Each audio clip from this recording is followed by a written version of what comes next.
Assalamualaikum warahmatullahi wabarakatuh. Bagaimana teman-teman kabarnya? Semoga teman-teman selalu diberikan kesehatan, dimurahkan rezekinya ya teman-teman.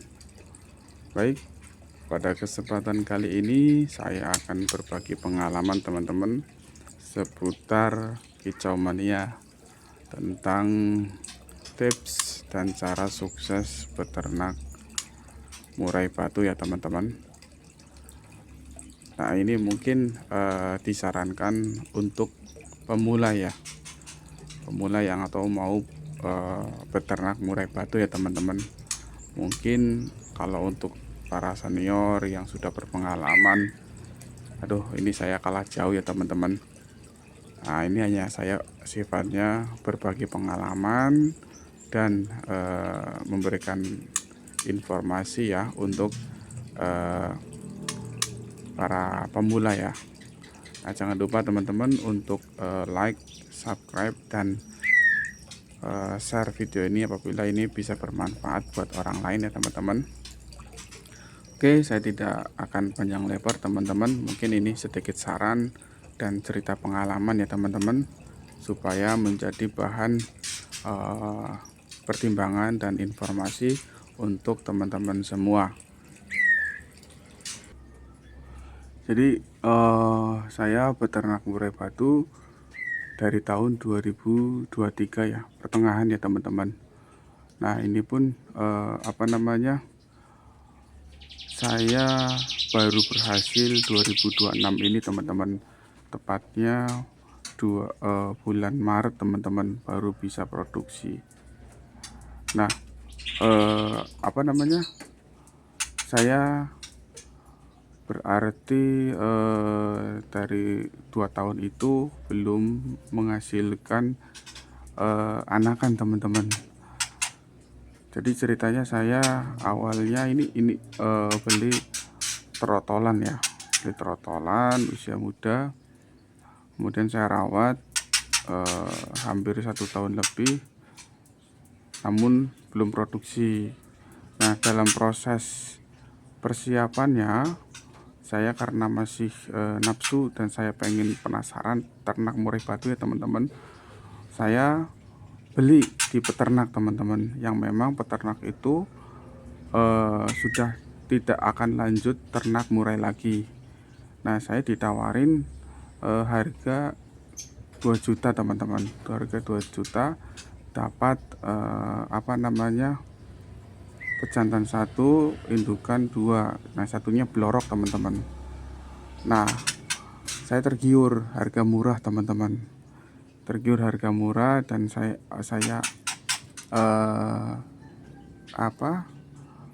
berprasangka saya beli di peternak, terus kemudian dipindahkan ke ternak saya atau ke rumah saya, dan saya kembang biakan atau saya ternak akan berhasil. Itu pandangan saya teman-teman. Namun sebaliknya teman-teman, selama kurang lebih berarti 1 tahun kurang lah, hampir 8-9 bulan saya ternak, tidak menghasilkan apapun teman-teman. Jadi memang bertelur terus teman-teman, isi indukannya, tetapi telur itu zong terus teman-teman, zong terus. Nah, saking penasarannya saya kemudian ambil pejantannya teman-teman. Ternyata saya baca-baca referensi di Facebook ataupun lihat video-video para senior, cek pejantannya barangkali tidak dikawini teman-teman. Nah, setelah saya cek ternyata memang betul teman-teman, pejantannya ngelemak, jadi otomatis tidak mau kawin teman-teman. Nah, dari cerita tersebut saya ambil kesimpulan teman-teman, disarankan mungkin belilah calon pasangan yang memang dikasihkan belum pernah, mungkin usianya itu udah usia mapan ya, 1 tahun lebih ya teman-teman untuk pejantannya. Nah, itu dipastikan seperti itu teman-teman. Dan mungkin kalau memang mau beli di peternak ya, dipastikan itu masih bagus teman-teman, masih bagus pejantannya dan tidak melemak, atau usianya itu ya belum ada 3 tahunan lah. Nah kayaknya kemungkinan saya kemarin pas waktu beli, karena dari cerita lebih dari 3 tahun teman-teman. Nah saking saya masih awam ya, tidak tahu ya, saya beli saja teman-teman. Nah baik teman-teman, jadi poin pentingnya pemilihan indukan itu sangat apa ya, sangat perlu diperhatikan ya teman-teman. Jadi dari usia pejantan ataupun betina itu harus dipastikan benar-benar sudah mapan ya teman-teman, dan benar-benar apa namanya, tidak ngelemak teman-teman. Jadi seperti itu. Nah yang kemudian disaran ya, mungkin paling bagus sih sebenarnya apa ya, si pejantan itu sudah pernah digantangkan teman-teman. Biasanya kalau sudah pernah digantangkan, dari pengalaman teman saya itu jaminan mau kawinnya itu besar teman-teman, karena birainya sudah muncul.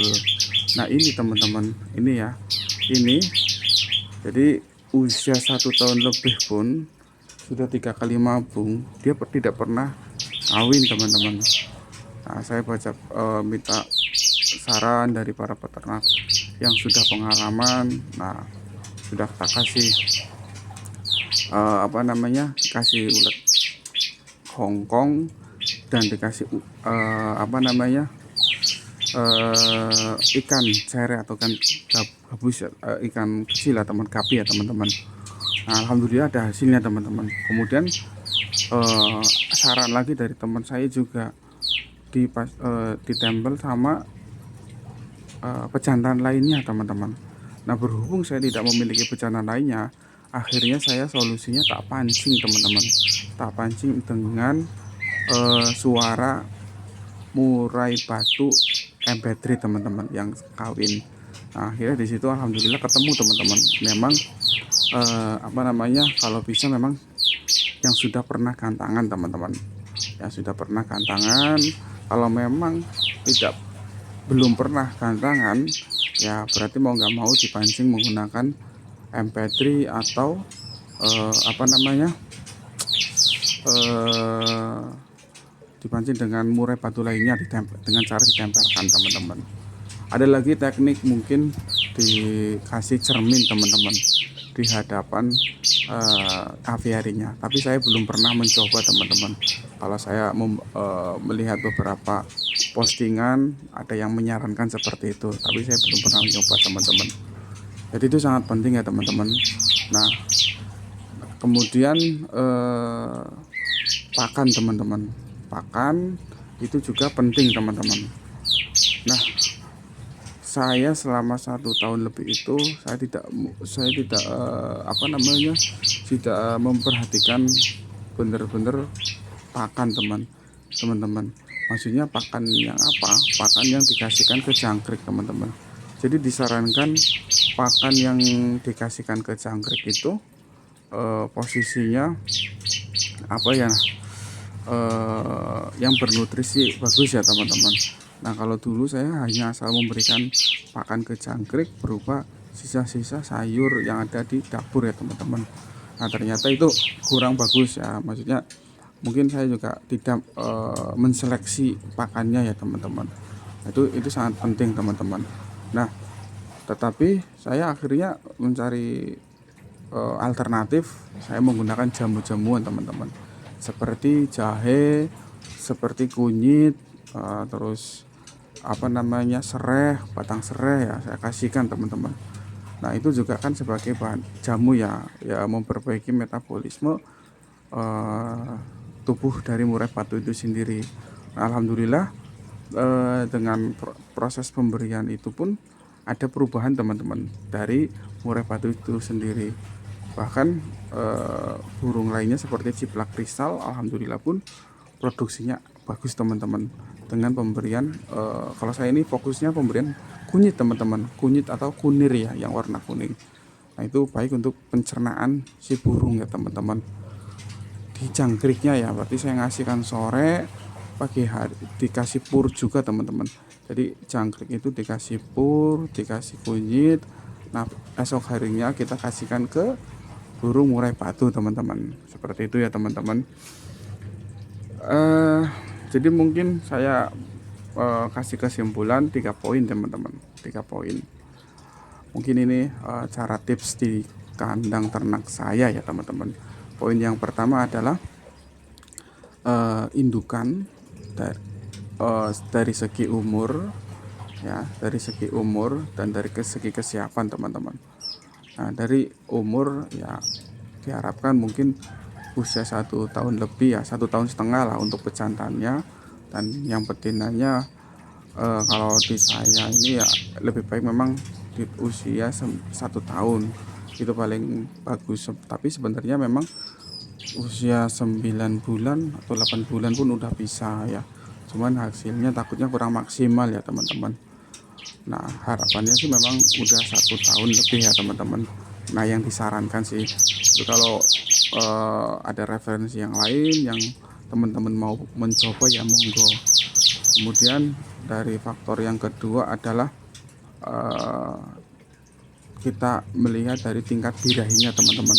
Terkadang murai batu yang hanya eh, bunyi, asal bunyi saja, itu terkadang kita lihatnya hanya emosinya saja teman-teman. Kita juga harus melihat dari birahinya ada atau tidak teman-teman. Nah, birahinya kalau untuk meningkatkan ya kita dari suplai pakan teman-teman, seperti kroto, ulat hongkong, ataupun ikan kecil ya teman-teman. Nah, itu seperti itu. Yang terakhir adalah apa namanya, pakan dari jangkrik itu sendiri ya teman-teman, atau EF-nya. Jadi diusahakan jangkrik itu tidak kosong perutnya teman-teman. Bahkan lebih baik itu dikasih jamu-jamu tradisional ya, nggak usah pakai obat-obatan kimia. Nah, saya kasihnya itu kunyit, terus fur ayam ya, atau jahe, terus daun serai ya teman-teman. Nah, itu untuk stamina dan vitamin burung murai batu itu sendiri teman-teman. Baik teman-teman, seperti itu saja mungkin saran dan beberapa cerita sedikit dari pengalaman saya. Teman-teman jangan menyerah ya, yang baru mulai ternak murai batu ya, mungkin kelihatannya mudah, tetapi ketika dimulai beternak ada sedikit-sedikit kesulitan atau kendala ya, tetap semangat teman-teman. Semoga teman-teman diberikan kemudahan dan kelancaran yang akan memulai ternak usaha burung murai batu ya. Kurang lebihnya saya mohon maaf. Di sini hanya saya niatnya itu berbagi pengalaman supaya teman-teman bisa konsisten dalam peternak murai batu. Kurang lebihnya seperti itu ya teman-teman. Wassalamualaikum warahmatullahi wabarakatuh.